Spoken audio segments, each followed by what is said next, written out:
to Rohit, the head of India Subcontinent REC Solar module supplier. We have Rakesh Bora also, the lead consultant at Infosys for Energy and Utility Services and also leading the RE100 initiatives.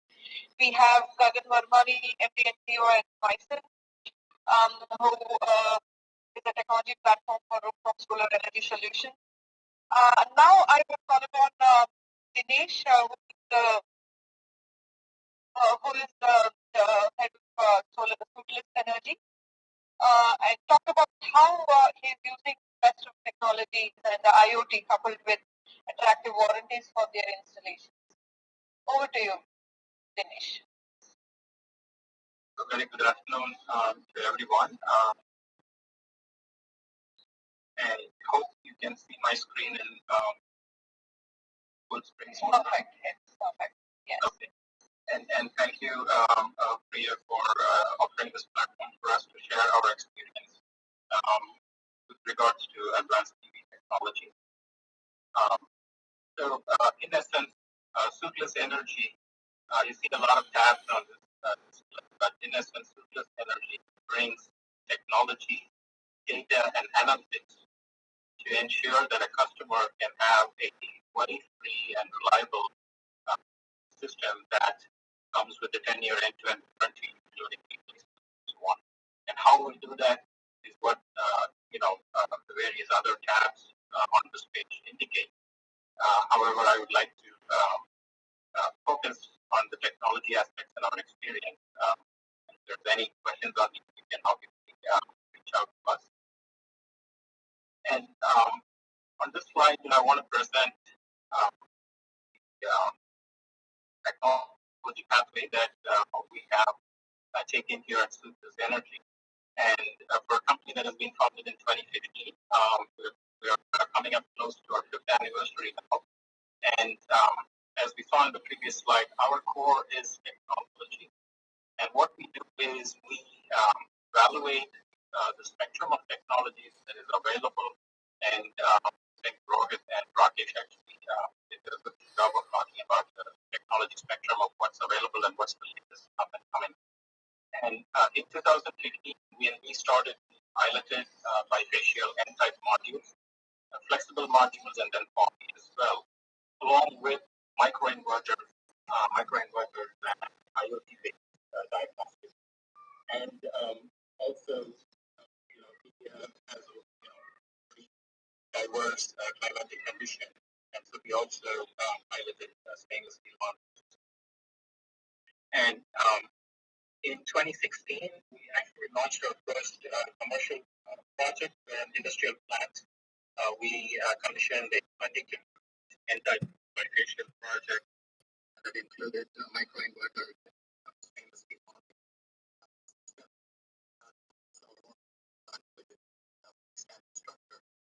And by the way, those that are familiar with Chennai, this plant was in Chennai on a rooftop, industrial rooftop RCC type plant that withstood the effect of cyclone Bata, which was experienced towards the later part of 2016.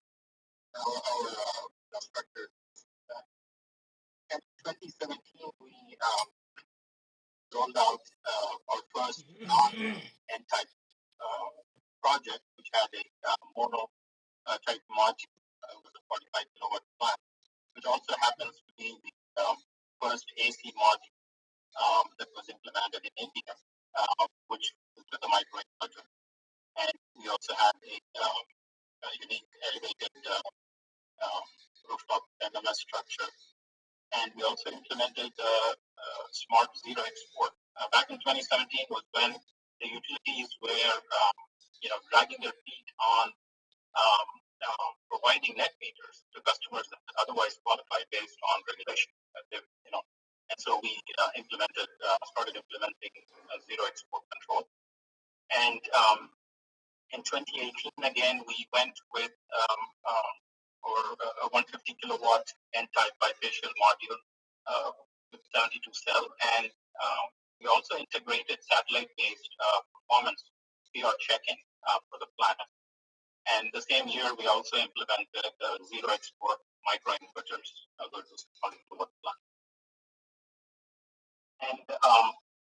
2019, transitioning between 2018 and 2019, our hands were kind of tied because although we pride in bringing the most advanced and robust technologies out there, with the implementation of BIS certification requirements, we were no longer able to import these advanced modules, the bifacial type modules, because the volumes were not supported by the cost that was going to be incurred in certifying these modules. So we went with a half-depth poly, and again with microinverters and zero export control with satellite-based performance monitoring. And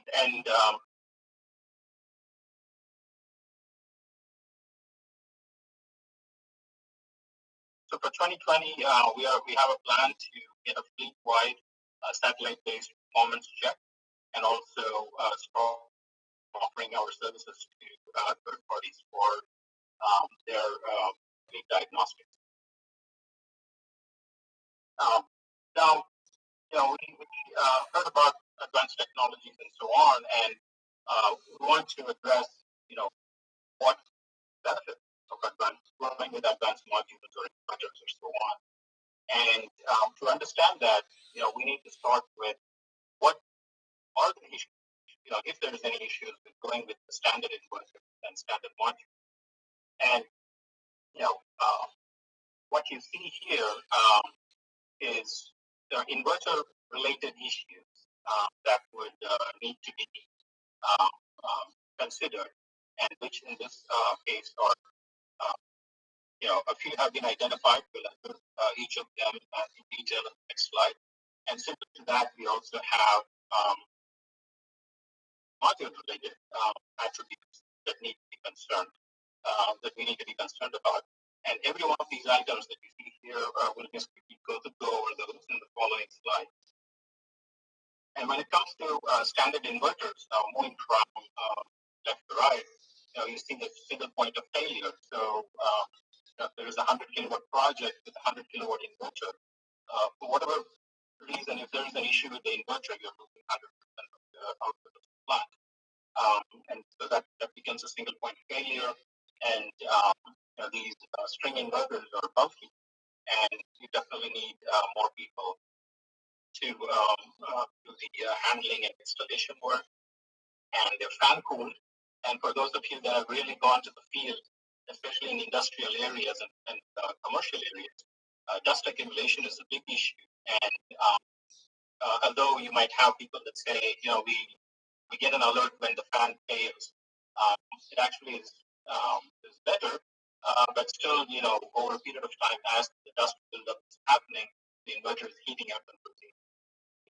And high voltage, all standard string inverters, even if when the inverter is shut off, the array is at high voltage, and should a maintenance person, have an accident and making contact with the wire, they could be electrocuted. And three-phase system, I think Gagan made a very valid point on solar, how the industry is word of mouth, and you definitely hear to your neighbors' opinion before going forward with one. And three-phase is a very, very unique thing. For those that know about Kodaikanal, which is a hill station in Tamil Nadu, a lot of affluent families there that are green conscious, that wanted to go solar in a big way. And if you were to reach out to anyone you might know, the unanimous decision would be that solar is a failure. The primary reason for that is all these inverters that the three-phase systems, couldn't really handle the phase imbalance between the three phases that is prevalent in rural areas. And obviously, string mismatch is another issue with the regular traditional inverter. Now, every one of these attributes that we see here, when they're present in a system, they go to reduce the potential output of the plant. And Now moving on to similar module-related attributes. We have, again, going from left to right, pinning tolerance. And, it's nothing but when you buy a 330 or 350 watt peak module, the manufacturers, data sheet always tell that, it's, from 0 to plus 5 watt peak accuracy, which means that a 330 watt peak module could give you up to 335. However, in a traditional inverter, you only get the benefit of 0, even if one module in the string has 0 as the pinning tolerance. And watt peak degradation, once the module finishes its flash test at the factory, between that point and when it actually gets installed, there is a lot of manhandling of the module that's happening, loading, unloading, packing, unpacking, and the final mounting.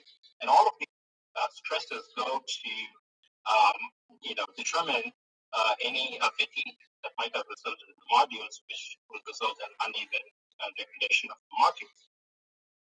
And PID losses are nothing but potential induced losses, which is prevalently noticed in PV systems where the voltage of the inverter is in excess of 600 volt DC.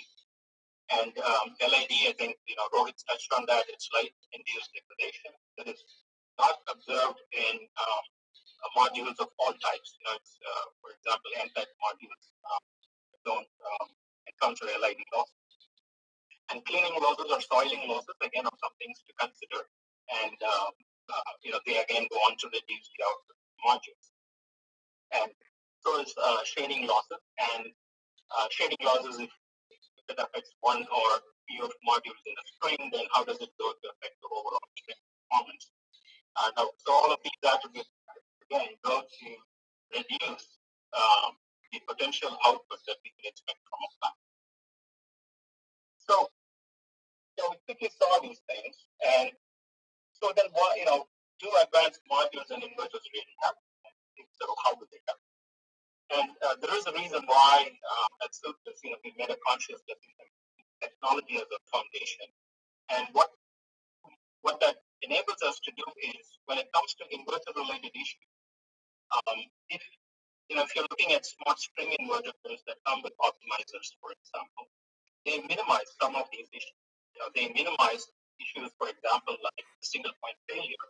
To some degree, if one or more modules in a string have an issue or an isolation or fault, whatnot, it's just that one module that gets affected, not the entire string.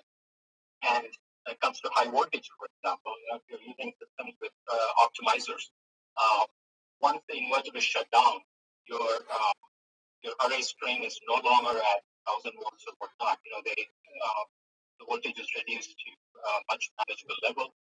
And the same goes for string mismatches. So if there's an optimizer system that is used, string mismatches, again, are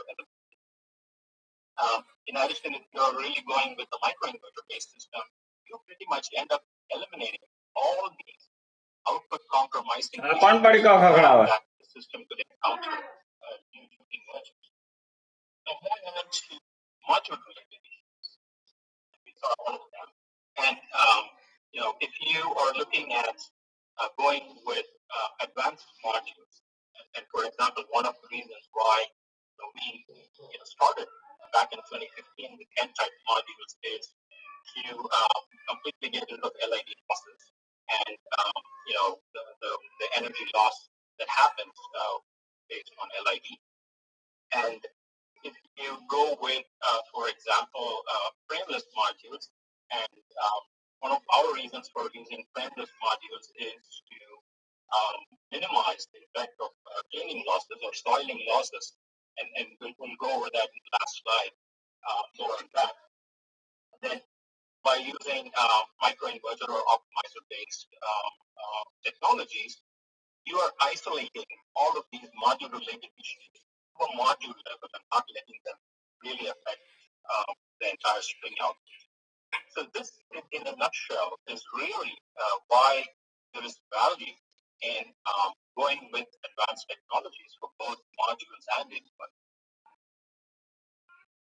And what we have now is, we just worked out, we have come up with a detailed model that we use to work with our customers and making them understand the advantages of going with, with advanced technologies on PV modules and inverters.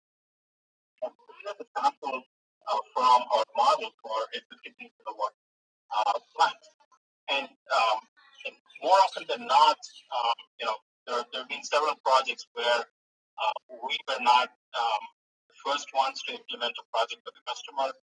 They've implemented a project with somebody that used regular modules and regular inverters, and they were not really happy with the performance. And as Gagan mentioned, the promise of performance, right? And so we work with our customers. We go in and we try to explain to them the benefits of advanced technology. And the key here is to explain to them the accretive benefit, because more often than not, there is a urge to come with a quick conclusion on the benefit. So here, let me give you the details of this particular plant. It's a 53 kilowatt plant, and the comparison is between a monoPERC module versus a standard monoPERC framed module versus an N-type frameless module. And again, for the standard type, the inverter is the regular string inverter, whereas with the advanced system, it is microinverters and optimizer system. And the monitoring, again, is one at the system level, which is at the system and string level monitoring, as opposed to with our system that go with module level monitoring. And diagnostics too, the regular, if you just go out and inquire in the industry, they say, we do periodic maintenance, we do periodic tests, and so on, as opposed to having an automated daily diagnostic that's running without anybody. So what I'm going to present now is a chart that compares between the yield between these two systems. And what you see in blue here is the reference system, which is the standard system, the standard module, which is the monoPERC module with a string inverter. And its year one performance is 100%. And the bar charts here in blue is the standard system. In orange, that is the premium system that comes with an N-type module and microinverters and module level monitoring, automatic diagnostics. So what we have here, the different bars represent the yield expectation over a 10-year window. Now, and this is all represented as a percent of the year one energy yield from the standard system. And this is the chart that I was talking about when there is an urge to evaluate the performance or the cost benefits of going in with advanced modules or advanced inverters. And what usually happens is people are just when it comes to the end of the first year and they say, let's compare what was the yield difference between this advanced system that we implemented and the standard system. And they just look at 100% the standard system and look at, okay, with an advanced system, with advanced modules, advanced inverters, so on, you got a 2%, increment in value. And most of the time, they use that as a justification to call that it is uneconomic to go with advanced technology. However, what they really should be looking at, they should not be looking at the first year. What they really should be looking at is the accumulative difference in yield over a longer period of time, especially for an investment like solar, where if done correctly, this system can and will give you reliable yield performance for at least 2 decades. So what they really should be looking at is this blue line, the light blue line that goes from year 1 to year 10. And you can see that over a 10-year period, the accumulative benefits by going with advanced modules and advanced inverters is 68% of the year 1 yield of the standard system. So that is the number that people really should be looking at. And it is actually hard to imagine at the end of year 1 on how the trajectory is between the two modules, the two systems. The standard system, if you could see at year 10, and people expect this, have come to expect this as an okay, that your year 10 performance from a standard system could be about 15% less energy yield relative to year 1. Whereas if they really, run the numbers, try to reason, and you look at the advantage from a system that uses advanced modules with inverters, your year 10 yield, is arguably about 4% less than what your year 1 yield is. That's the biggest benefit of going with advanced technology. And we run options and there are a lot of variations and so on. So, we see that the upside over a 10-year period is 60% of year 1. And so that again was the data from the model that we ran. Now we do actual data that we wanted to share here. And the system though is, we don't have test beds for running these systems. We actually use our actual plant performance to validate the information that we share with our customers. And the comparison we have here is both the plants are located in Chennai, and both are commercial type plants. The N type, the plant, just laying it out, the only difference between these two plants is the type of module that we have used. They both have microinverters, they both have our module level monitoring and our diagnostics and so on. So the only difference we're talking here is the difference attributed from the module technology. Right? The newest plant has a mono 72 cell technology, whereas the old plant, and it's old by about a year, is N-type module, frameless. And they're about a year apart. So what we've done is tried to give the comparison of this is actuals comparison. The plants have pretty much the same orientation and location. They're located in about the same area, and the only difference, however, though, is the way they've been maintained at the site, and I'll get to that at the end of the slide. And the chart that I show here is nothing but this is the cumulative specific yield per kilowatt. And so what you see from here is from day 1 to day 365. So at the end of 365 days, the yield comparison is what you see on the right top. The orange chart, the orange trend line that you see here is the cumulative specific yield over 365 days of the mono module. It is also a mono ratio. And the trend line that you see in blue is actually the N-type module. It's about road. We just did a comparison based on the first day of the mono plant. We just started comparing the output of the mono plant with N-type plant. And the trend line that you see there, which has a cumulative yield, specific yield of 1476, it represents about a 6% upside from between the mono plant and the plant that uses the N-type. But even though the N-type plant is almost 1 year older than the mono plant. And the green trend line that you see here is we just plotted the first 365 days of the N-type plant. Although it's not an apples to apples comparison, we just wanted to plot it out there. And now I'll get why. What we have observed from our customers is monitoring and diagnostic of the plant.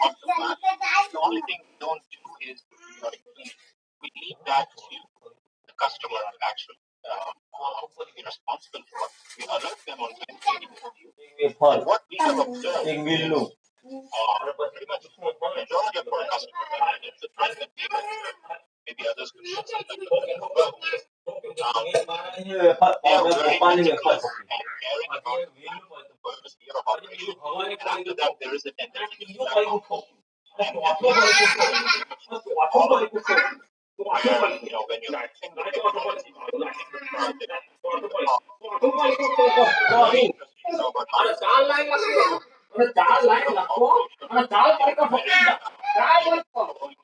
instruction in terms of the artist. Then from year two, it's like give them an instruction and it happens to be what and they get to it, but it's not at the time they want. And so that's the reason why I added the green trend line, because that probably represents a timeline when the customer was or the customer of the N-type project was as meticulous as the customer of the orange trend line. And so, in reality, what you would expect is this is purely based on just the module.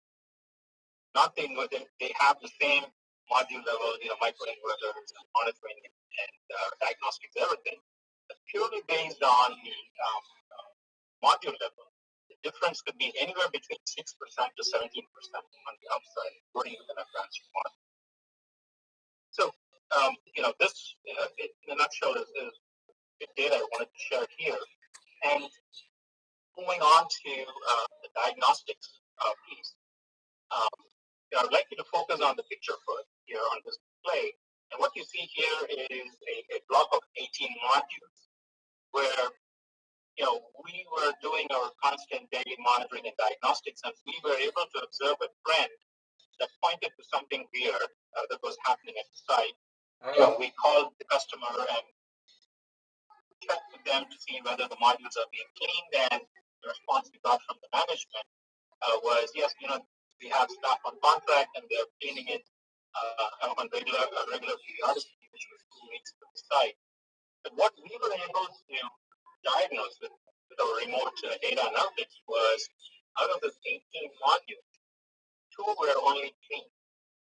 And there were about 8 modules that were not too clean, but they were not dirty either.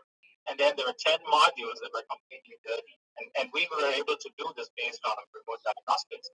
And what we did is we shared the layout where we marked modules that we thought were clean and those that were, so clean and those that were completely not clean at all. And had the management staff go validate at the site.